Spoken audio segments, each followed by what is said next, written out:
HP Lovecraft is a true master of weird fiction, one of the most influential authors of all time, and one of my favorites. And I really need you guys to understand just how into Lovecraft I am. This is my Easton Press edition of the complete fiction of H.P. Lovecraft. It is a beautiful book. It is the only book like this that I have, and this is probably truly my most prized possession at the moment. H.P. Lovecraft's stories have been that influential on the development of my own tastes and my own writing style, and they mean that much to me. And I'm telling you all of this to essentially just say you are in good hands for this video, because I am going to talk about my favorite H.P. Lovecraft short stories. From underground castles to eldritch music, we are going to explore the works of a true weird fiction genius. So let's not waste time and dive right into it. Also, if you wish to read these stories for yourself, I'm going to link the free archives from the H.P. Lovecraft Archive in the description. The Outsider was originally published in 1926 in Volume 7, Issue 4 of Weird Tales. See, this story holds a particularly special place in my heart because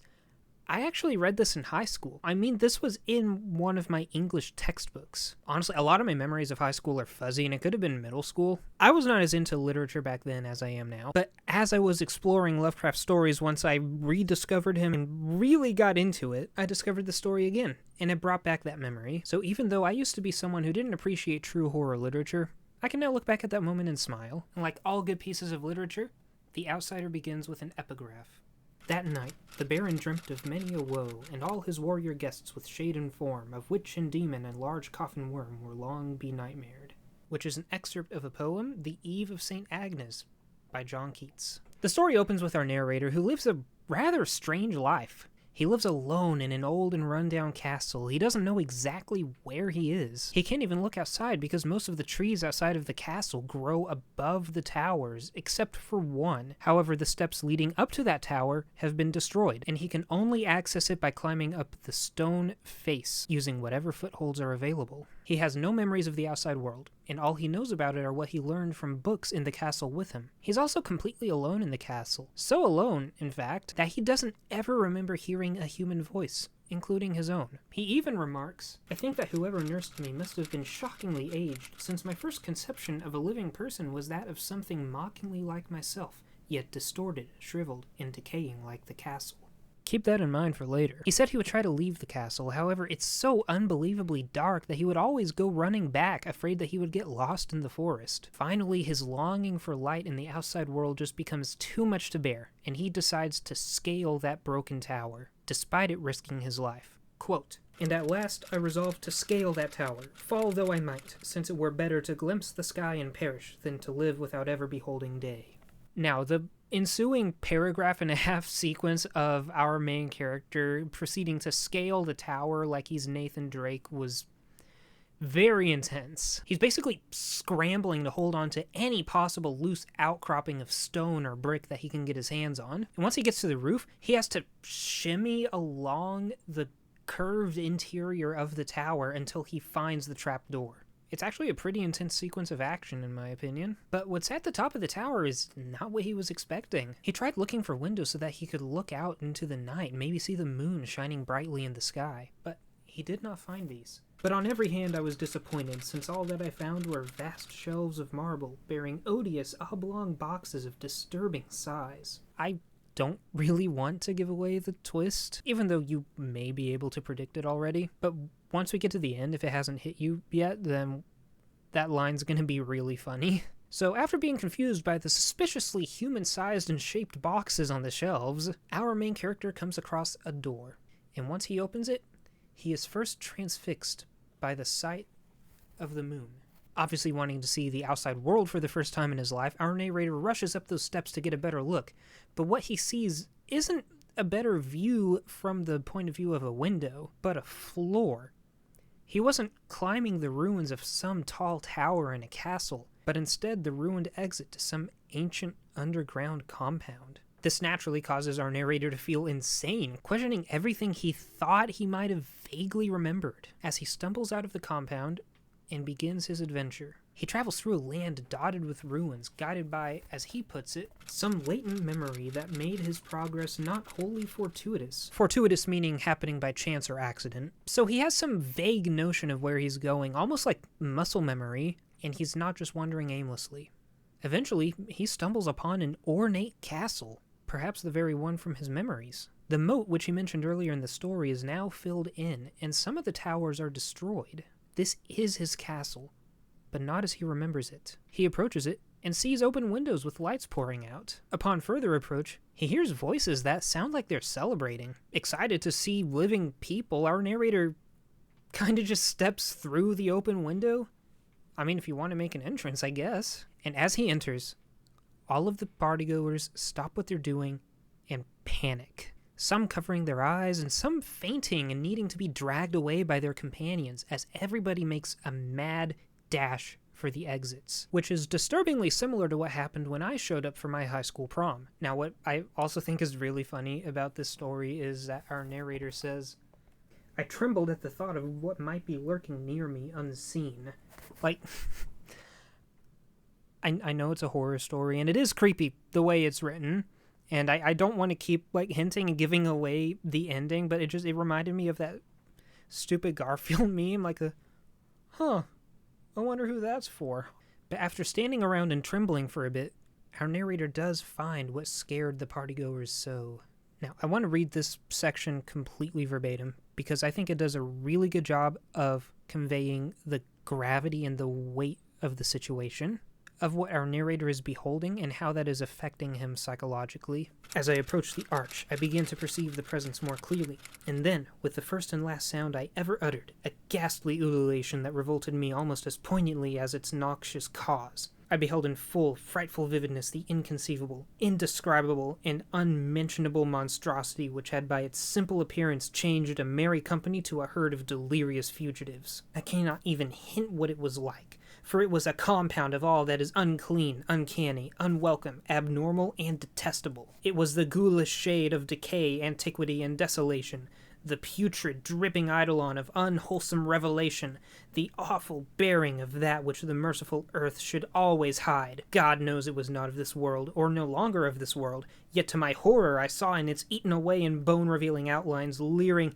abhorrent travesty on the human shape, and in its moldy, disintegrating apparel an unspeakable quality that chilled me even more. There's something about how this story is written that just really rubs me the right way. He's a very talented wordsmith, and I think he does a good job of conveying the atmosphere and the gravity of what he's trying to get across. HP Lovecraft is very skilled at making you feel a particular way.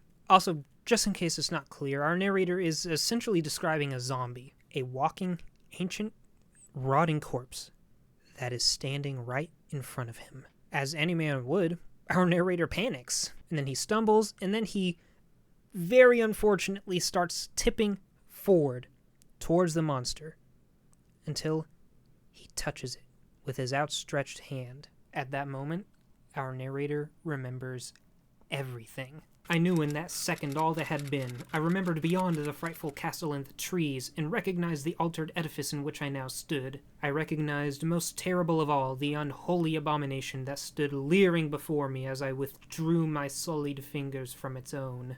These memories are immediately repressed, or re-repressed, as our narrator says, almost offhandedly, that one of life's bombs is nepenthe. Now, nepenthe is a fictional maybe drug that was first mentioned in the Odyssey that is meant to take away grief and sorrow. The name nepenthe literally translates to anti-sorrow. Can't get more on the nose than that. So this is just our narrator metaphorically saying that him immediately forgetting these memories upon them crashing down on him was a blessing. Sometimes it's better to remain ignorant. Our narrator retreats back to the place where he came from, but he finds that the trap door can no longer be opened, and so he wanders off to distant lands. To finish off the story, now I ride with the mocking and friendly ghouls on the night wind, and play by day amongst the catacombs of Neferenka in the sealed and unknown valley of Hadath by the Nile.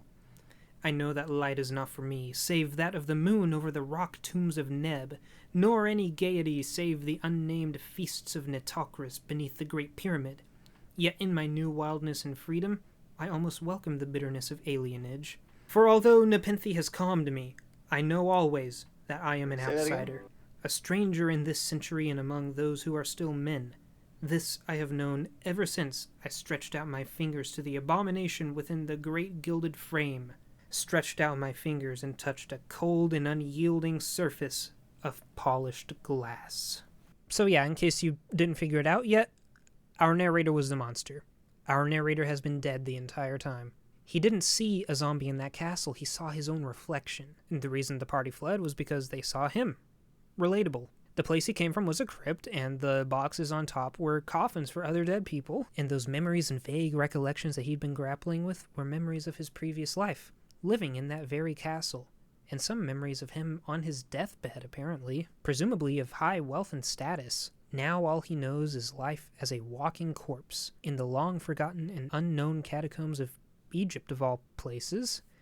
Which is really interesting to me because the way it's described, it seems like European-style castles and countryside, and then he just makes his way all the way to Egypt to frolic with them. That's really interesting. And speaking of Egypt, I do want to break down that last paragraph really quickly because there are some references in it that may go over some people's heads, and I want to break that down because they are references to Lovecraft's other works and some works of his contemporaries. Let's start with that name Nephren-Ka. This story is Lovecraft's first mention of the character that would become a sort of recurring villain. See, around 1935 to 36, about 10 years after this story was published, another author, a friend of Lovecraft's, Robert Bloch, would write a short story titled Fane of the Black Pharaoh. And that's Fane with an N, which is an archaic term that means temple. And for those who don't know, Robert Bloch is another well-known prolific horror author who wrote Psycho. Yes, that Psycho, the one that was adapted by Alfred Hitchcock. This dude was corresponding with Lovecraft back in the day and collaborating with him. Pretty cool, if you ask me. Now,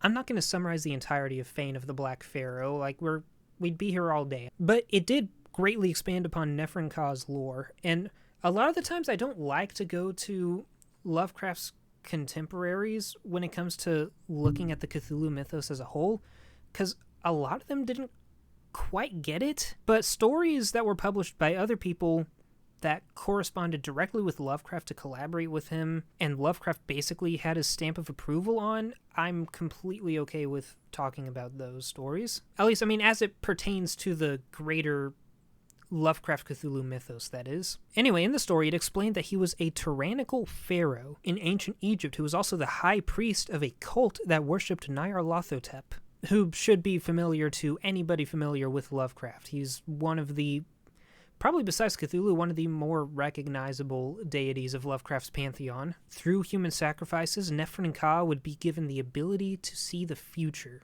And he wrote all future events that would transpire that affected Egypt directly in a temple that he built while escaping a revolution that was meant to overthrow him. H.P. Lovecraft read Fane of the Black Pharaoh before it was published, and referenced it in his own story, The Haunter of the Dark. In that, Nephren-Ka is expanded even further, that he somehow came into possession of this artifact called the Shining Trapezahedron, which is an alien artifact that is what he used to commune with Nyarlathotep.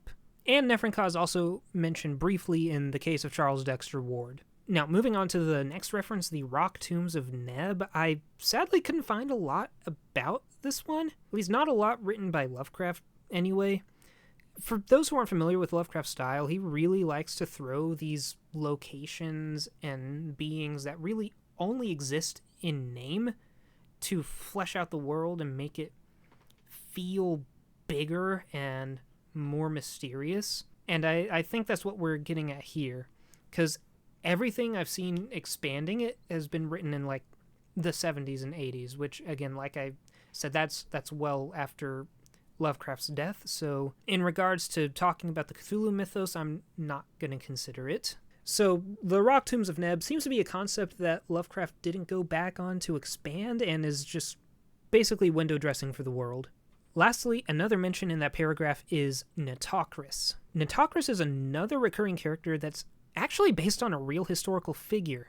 Maybe. It's still actually a bit up in the air. Now, I'm going to give you all a real history lesson real quick. So, this ancient Egyptian priest, Manetho, wrote a bunch of Egyptian history books in Greek called the Egyptica in order to spread Egyptian history to the Greeks. In the Egyptica, that's when Nitocris is mentioned as if she is a real historical pharaoh. In the Egyptica, it says that Nitocris was a ruler of the 6th dynasty and was, quote, the noblest and loveliest of the women of her time, of fair complexion, the builder of the 3rd pyramid, reigned for 12 years. And this is where modern historians find issue, as they tend to attribute the 3rd pyramid to a different ruler. The name's escaping me right now. Now, another mention of Nitocris in actual history is from the Greek historian Herodotus, largely considered the first ever historian. In his series Histories, in Book 2, Chapter 100, he has this to say about Nitocris. The name of the queen was the same as that of the Babylonian princess, Nitocris. She, to avenge her brother, he was king of Egypt and was slain by his subjects, who then gave Nitocris the sovereignty, put many of the Egyptians to death by guile. She built a spacious underground chamber. Then, with the pretense of hand-selling it, but with far other intent in her mind, she gave a great feast, inviting to it those Egyptians whom she knew to have been most concerned in her brother's murder. And while they feasted, she let the river in upon them by a great and secret channel.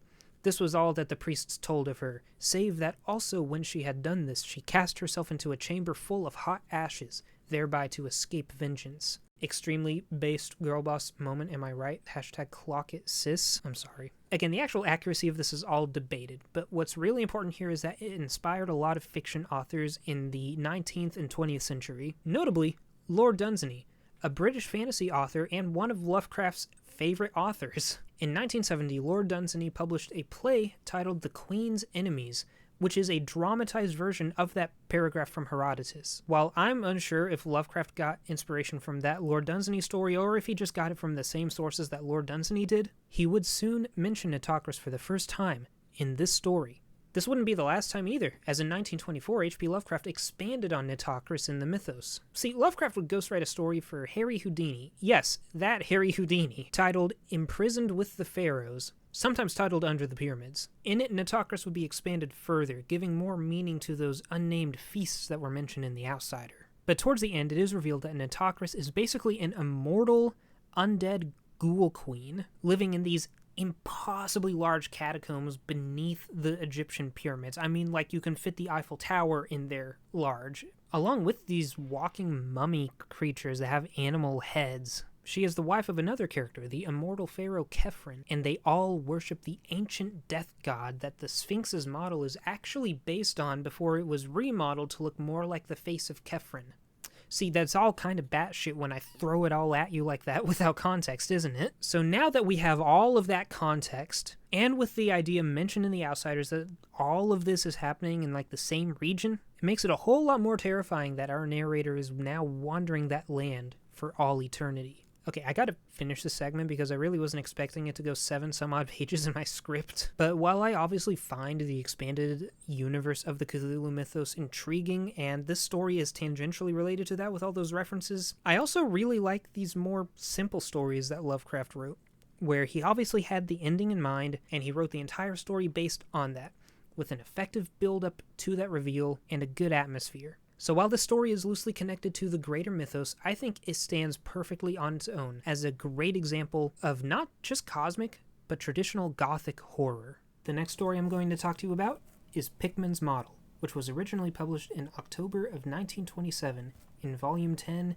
Issue 4 of Weird Tales. The story was also adapted into an episode of Guillermo del Toro's Cabinet of Curiosities, which was fine, like just on its own, but as an adaptation, I thought it was lacking, personally. I mean, what can I say, guys? I just think the book is better, you know? Look, I'm just special like that. I'm not like the other boys. Now, this story is basically written like one long piece of dialogue. We are inserted into one side of a conversation, and references to previous events are just thrown at us without any context. I think it's a really interesting way to write a story, and it can be very disorienting. We follow a man named Thurber as he recounts an awful experience to his friend Elliot. It starts with Thurber apparently being grilled by Elliot, as he's acting more nervous than usual, and he's even skipping his art club meetings, which is not like him, and it's all to avoid a character named Pickman. We get brief hints at who Pickman is, how he has seemingly gone missing, and our narrator has some idea of what happened to him. We get pieces of the puzzle gradually, as it's revealed that Pickman is a gifted artist, one who enjoyed painting dark and macabre works. So dark, in fact, that his contemporaries and the more conservative-minded folk around him really did not like this guy. Thurber speaks of Pickman as if he's a true savant, someone who's able to tap into something primal to make his paintings truly terrifying. He compares Pickman to the likes of Henry Fuseli, Gustave Doré, Sidney Syme, Angarola of Chicago, and even Francisco Goya, who you definitely know from the Saturn Devouring His Son painting. As a side note is that Angarola of Chicago was actually a contemporary of Lovecraft's, and was, according to one of Lovecraft's many, many letters that he wrote in his lifetime, going to draw an image for The Outsider in the Weird Tales magazine that it was published in, but sadly passed away before he could. Imagine that, though. Imagine being a huge fan of an artist, believing they are one of the few who are able to truly capture the shape of what makes something terrifying in the minds of man, and he contacts you, saying he wants to draw an image for your short horror story. Continuing with the story, Thurber continues to essentially glaze Pickman, saying, "You know, in ordinary art, there's all the difference in the world between the vital, breathing things drawn from nature or models, and the artificial truck that commercial small fry reel off in a bare studio by rule. Well, I should say that the really weird artist has a kind of vision which makes models or summons up what amounts to actual scenes from the spectral world he lives in. Anyhow, he manages to turn out results that differ from the pretender's mince-pie dreams in just about the same way that the life painter's results differ from the concoctions of a correspondence school cartoonist."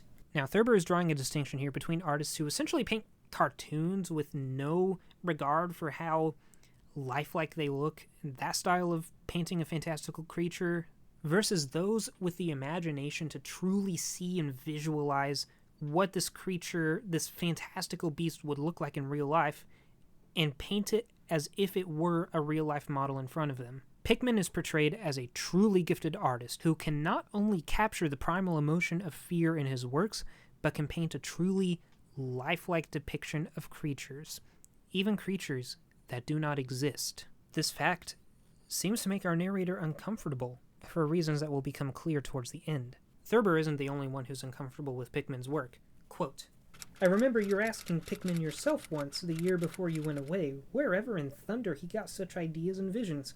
Wasn't that a nasty laugh he gave you? It was partly because of that laugh that Reed dropped him. Reed, you know, had just taken up comparative pathology and was full of pompous inside stuff about the biological or evolutionary significance of this or that mental or physical symptom. He said Pickman repelled him more and more every day, and almost frightened him toward the last, that the fellow's features and expression were slowly developing in a way he didn't like, in a way that wasn't human." Yet despite all of this, Thurber is at first drawn to Pickman, admiring his artistry. He began visiting Pickman more and more, and Pickman was more than eager to show him all of the paintings in his studio. Seeing as no one else in the area wanted anything to do with Pickman, he started getting more and more comfortable with Thurber. He says that the place for any true artist to capture the profound is in North End, the northern area of Boston that is older, built in colonial times. Where they live is too new and built on what Pickman calls artificial land that hasn't had time to build up a tradition or a soul to call on. And Pickman says to our narrator, in the midst of a huge multi-paragraph long rant, a line that I really like: "I can shew you houses that have stood 2 centuries and a half more, houses that have witnessed what would make a modern house crumble into powder." Pickman also in this rant begins to talk about the witch trials, as he is descended from accused witches of that time, saying that they knew more than others and had their own secrets, including secret tunnels that connected houses in the North End to each other, secret spells that would happen in the basements of these houses, and strange things brought back by sailors from the sea. And how in modern times, everybody else has forgotten these strange secrets of reality, to the point where so-called artists get a little creeped out by some creepy paintings. Pickman is essentially going on and on about how much more secret knowledge he has than everybody else, and that's why he can make such good art. Now, if this happened in real life, we might be tempted to roll our eyes and call them performative or pretentious, but we will soon come to learn that Pickman is all too right. He says Thurber, however, is different and seems interested in these things. He says that he has a secret studio up in the North End with a bunch of paintings that he hasn't showed anyone else, and if Thurber's willing, he'll take him there. And naturally, seeing as our narrator is a horror story protagonist, he agrees. After some traveling, they get to the North End and wind through all these crazy alleyways in order to get to this secret studio that Pickman has. Pickman wants to keep this studio so secret, in fact, that he went so far as to rent it under a different name. Now, what I think is really funny is the next line here. Now, Elliot, I'm what the man in the street would call fairly hard-boiled, but I'll confess that what I saw on the walls of that room gave me a bad turn. Our narrator in the midst of this confession is just posturing to Elliot, like, oh no, trust me, I'm pretty tough, but this was different. Anyways, Thurber was referring to those secret paintings in the studio. He describes them as such. There's no use in me trying to tell you what they were like, because the awful, the blasphemous horror, and the unbelievable loathsomeness and moral fetor came from simple touches quite beyond the power of words to classify. There was none of the exotic technique you see in Sidney Syme, none of the trans-Saturnian landscapes and lunar fungi that Clark Ashton Smith uses to freeze the blood. The backgrounds were mostly old churchyards, deep woods, cliffs by the sea, brick tunnels, ancient paneled rooms, or simple vaults of masonry. Copp's Hill burying ground, which could not be many blocks away from this very house, was a favorite scene. Keep that in mind too, that a place that comes up frequently in Pickman's work is a real place that is not too far from where they are right now. Also, Clark Ashton Smith is another contemporary of Lovecraft's, another weird fiction author that also drew a lot of cool fantasy art. And he wasn't just a contemporary, he was one of Lovecraft's friends. Like, they corresponded a lot, so it's kind of sweet that he put him in there, like, as another example of a really good, creepy artist. Now, in a lot of these pictures that Pickman painted are organic creatures, monsters that our narrator describes as humanoid and vaguely canine. But these are not just normal werewolves, as we'll see soon. In the paintings, these creatures are shown in various situations, sometimes feasting on something, sometimes moving around, and in one painting, attacking people in a subway. What really gets to our narrator about these creatures are their faces. Quote, "It was the faces, Elliot, those accursed faces that leered and slavered out of the canvas with the very breath of life. By God, man, I verily believe they were alive. That nauseous wizard had waked the fires of hell in Pickman, and his brush had been a nightmare-spawning wand. Give me that decanter, Elliot." Again, we have to remember this is one side of a conversation happening in real time in the story, and I love how the narrator, who is so hard-boiled, every now and then has to break it up when something gets creepy, and it's like, "The drugs, Elliot! Give me the drugs! I need them!" I need the drugs! Another disturbing painting that our narrator sees is titled The Lesson, where it shows the dog creatures, quote, "teaching a small child how to feed like themselves."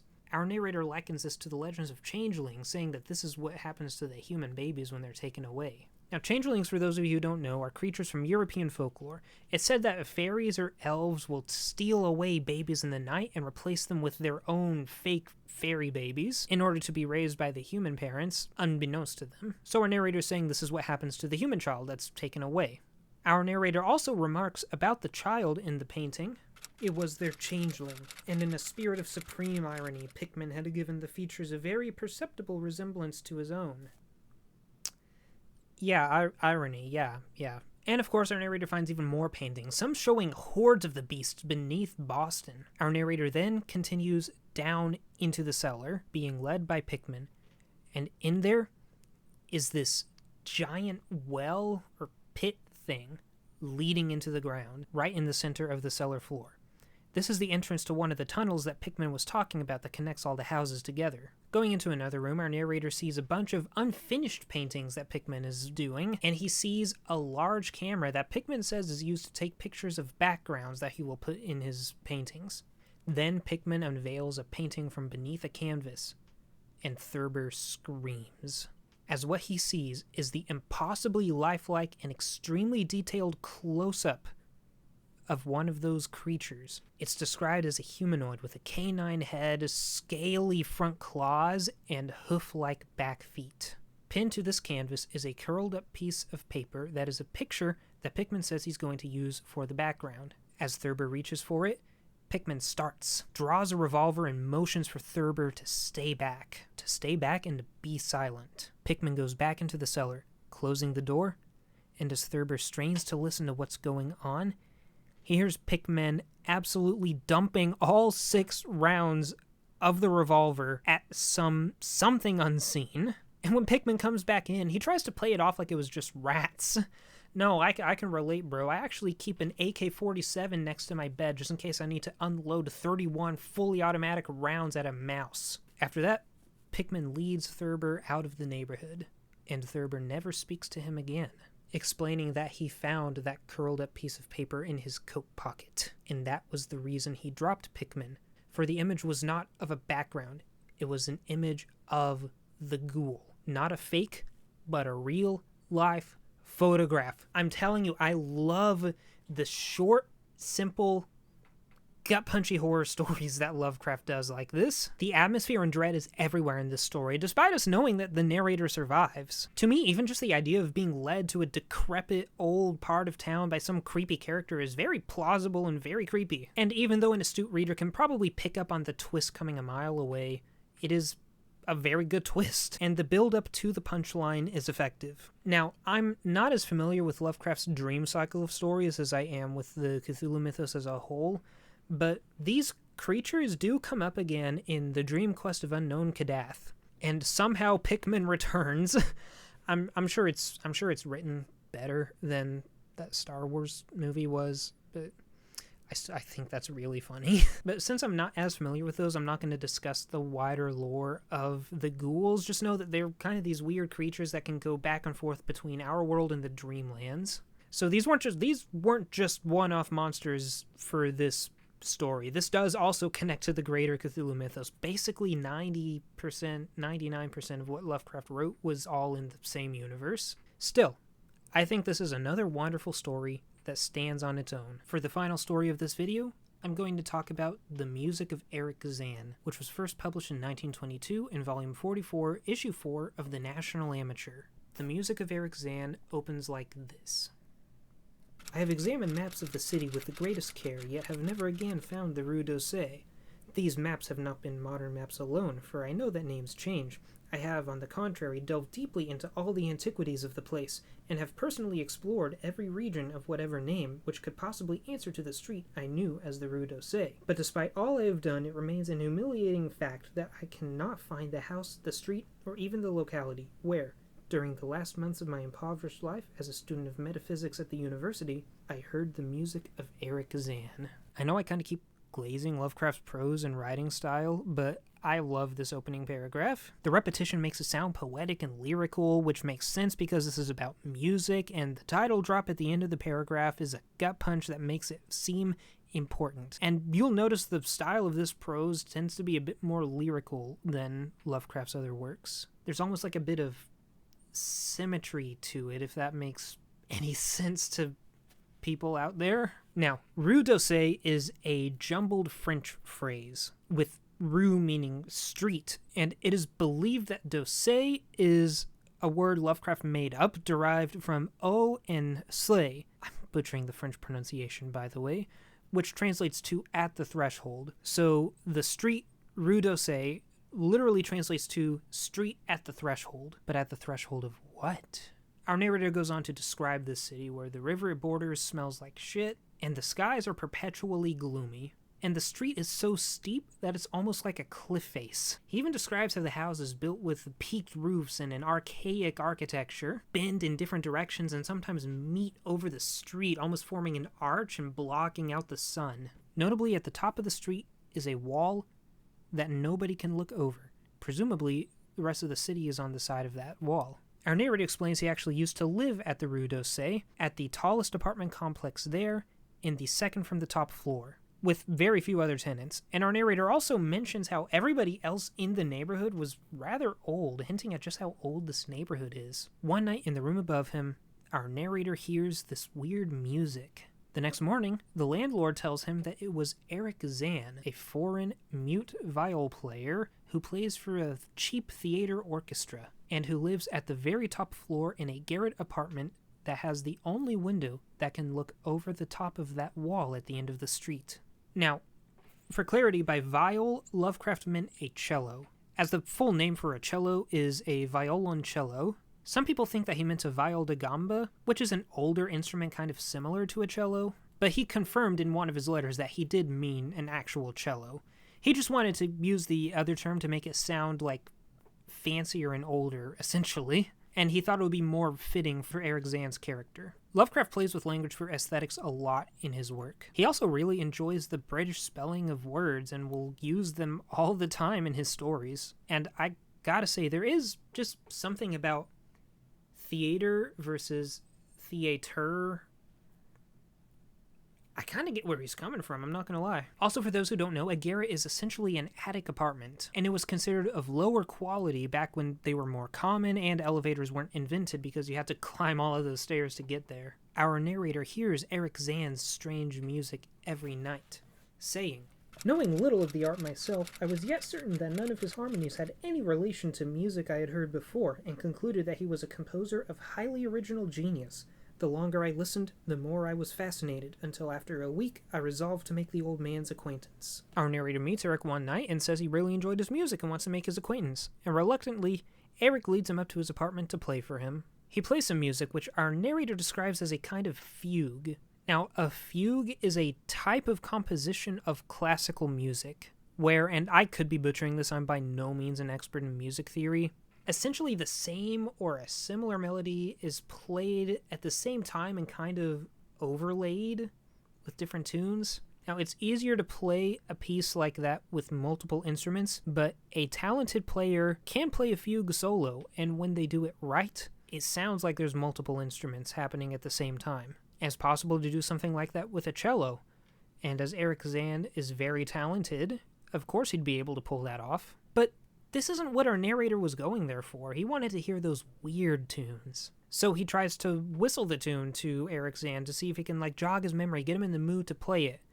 And Erich Zann immediately rushes over and covers his mouth, looking absolutely terrified. Now, it's not a perfect representation of what happens, but when I was reading this, a painting came to my mind, Ivan the Terrible and his son. I mean, his mouth is kind of covered, and Ivan the Terrible looks a bit like how I picture Erich Zann in my head. I don't know, I just thought I'd mention it, and just flex my knowledge of paintings, I guess. Erich proceeds to explain through writing that he's just a little quirky, and he has certain neuroses regarding his music, and he says he cannot play the music for anybody else, and even goes so far as to ask our narrator to move to another floor further away and he'll split the difference, just so that way he won't overhear it. Still, our narrator has become obsessed with Erich Zann's music, and has grown a desire to look over the wall at the end of the street. He sneaks up there to listen to Erich Zann play and even tries breaking into his apartment at one point.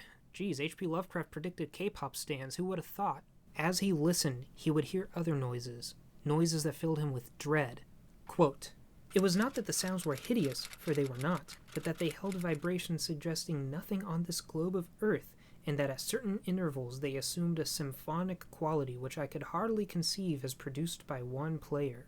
Erich's playing would become more wild as the weeks progressed, and soon Erich would refuse to see anybody at all. Then one night our narrator hears the cello sounds become chaotic and frantic, and then a terrified cry from Erich Zann.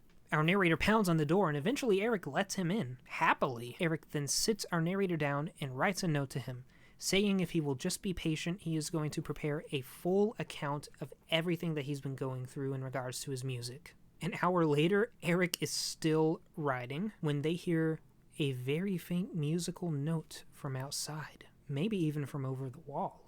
Erich hurriedly begins playing, and our narrator no longer hears the beauty in the notes because he can see the fear in Erich's face as he plays. And the song is even recognizable as some sort of Hungarian folk dance tune. Our narrator remarks, "He was trying to make a noise, to ward something off or drown something out. What? I could not imagine, awesome though I felt it must be." This puts into context in a terrifying way the way that Erich Zann's playing and the music has ramped up and gotten more chaotic as the weeks progressed.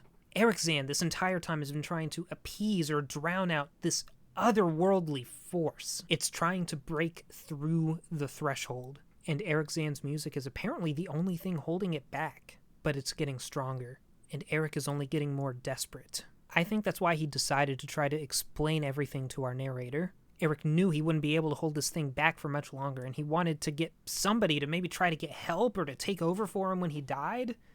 Who knows? He was desperate to just do something. Then our narrator hears it.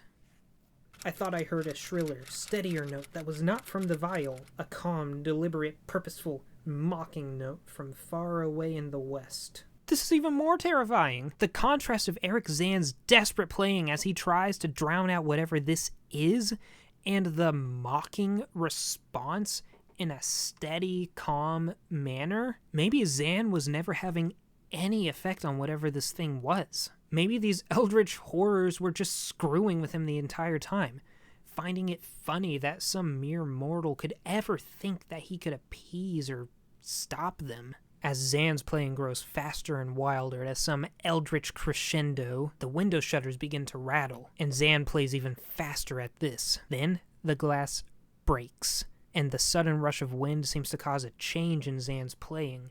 As I looked at Zann and saw that he was past conscious observation. His blue eyes were bulging, glassy, and sightless, and the frantic playing had become a blind, mechanical, unrecognizable orgy that no pen could even suggest. Another gust of wind catches the manuscript that Zann was writing, and though our narrator tries to save it, it flies out of the window. We'll see more detail in a moment, but I believe this is the moment where Erich Zann dies. He failed in his self-assigned duty to hold back this incomprehensible force, and now it is puppeting his corpse to play its own blasphemous tune. Our narrator then remembers that this is the only window that can look over the wall, and so he peeks outside as Erich continues to play, and this is what he sees beyond the walls. I saw no city spread below, and no friendly lights gleaming from remembered streets, but only the blackness of space illimitable, unimagined space alive with motion and music, and having no semblance to anything on earth.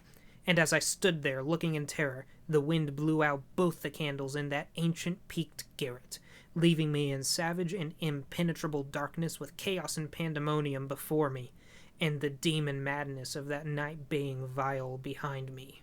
Our narrator tries to get Erich Zann to flee with him, but when he finds Zann in the darkness and feels of his face, he realizes with despair that his body is cold and breathless. Erich Zann is just a dead corpse being puppeted by this eldritch force. And so, our narrator flees into the night, out into the street and away from the Rue d'Orsay. And after his escape, our narrator can no longer find the Rue d'Orsay, like it disappeared completely off the face of the earth. But he's not too upset about that. Some questions are better left unanswered.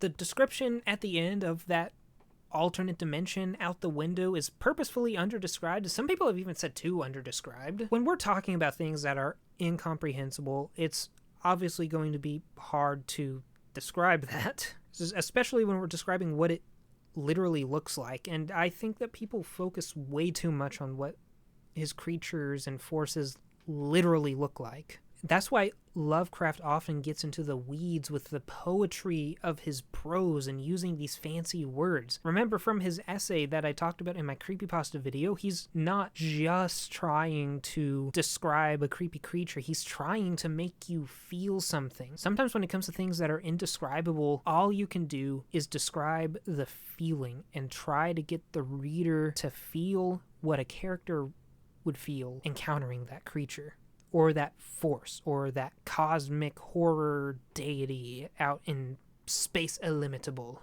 I think that it's one of the strongest aspects of Lovecraft's writing, his atmosphere building, and this story embodies that fully. This is a Lovecraft story that I could really envision being a moody, atmospheric movie. Like, if we can get Robert Eggers' hands on a script to pen this and to direct it, that would be peak, I'm just saying. But can we answer the question of what exactly this force is? Not with certainty, but there are connections to other parts of the universe that are worth mentioning. Lovecraft would later continue the theme of eldritch music as he developed the idea of Azathoth, the blind, idiot god at the center of existence, where reality is just Azathoth's dream, and he is lulled to sleep in his court by these creatures playing weird music, for if he ever wakes up, all of existence will be gone like that. I believe, and again, I'm not an expert in Lovecraft, I've read a lot of his stories, I have not read every single one, but I believe this is at least one of the only other mentions of weird eldritch music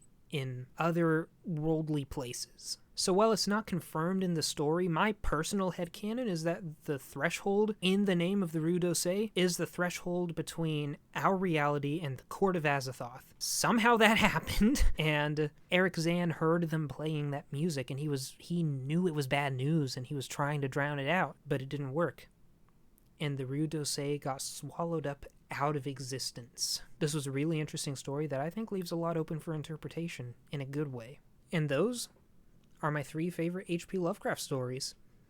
Thank you guys for watching this video all the way through. If you did watch it all the way through, I really appreciate it, and I'm glad that you took the time out of your day to listen to me talk about one of my favorite authors. I think that anybody who wants to get into horror writing should definitely read Lovecraft. Even if he's not completely your cup of tea, it's a great look at the history of the genre because he has been immensely influential in it. I don't think enough authors and writers nowadays really go back to the roots of fiction. They just read what's coming out nowadays, and it's fine to read what's coming out nowadays, but you also got to go back to the history of it. All of Lovecraft stories are completely free in the HP Lovecraft archives. You can just go there anytime and read all of them. You don't have to spend however many bucks on a crazy leather tome like I did. I did this because